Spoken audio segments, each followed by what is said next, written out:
जीवन का एक ही उसूल रखें, यारी में गद्दारी नहीं और गद्दारों से यारी नहीं।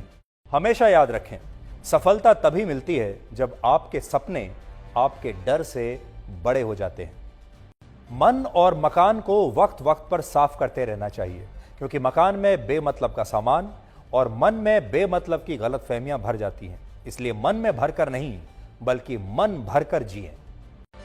हमेशा लोगों के दिलों में सेव रहिए, क्योंकि अगर आप मोबाइल फोन की गैलरी में सेव रहेंगे तो कभी भी डिलीट हो सकते हैं। शतरंज में वजीर और जिंदगी में जमीर अगर मर जाएं तो समझिए खेल खत्म। ये कलयुग है। यहां माता पिता जानते हैं कि वो रह तो रहे हैं अपने बच्चों के घर में, लेकिन वैसे नहीं जैसे बच्चे रहते थे उनके घर में। अजीब सौदागर है ये वक्त भी। जवानी का लालच देकर बचपन ले जाता है और अमीरी का लालच देकर जवानी ले जाता है। जीवन में अच्छी यादों का अचार डालिए जो दिल के मर्तबान में सालों साल रखा रहे, और बुरी यादों की चटनी बनाइए ताकि वो 2 दिन में ही खत्म हो जाए। जिंदगी और चाय एक जैसी होती हैं, जैसे ही मजा आने लगता है तब खत्म हो जाती हैं। जीवन में आप कितने भी अच्छे कर्म कर लें, तारीफ तो शमशान में ही होगी। कड़वा सच यह है कि मृत्यु के बाद इंसान का सारा सामान दान कर दिया जाता है, लेकिन उसका कमाया हुआ सारा धन आपस में बांट लिया जाता है। जीवन एक कलम यानी पेन की तरह है।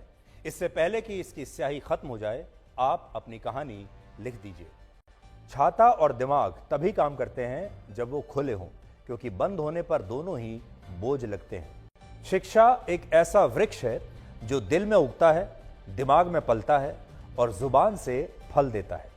जिंदगी को समझना बहुत मुश्किल है, क्योंकि कोई सपनों की खातिर अपनों से दूर रहता है और कोई अपनों की खातिर सपनों से दूर रहता है।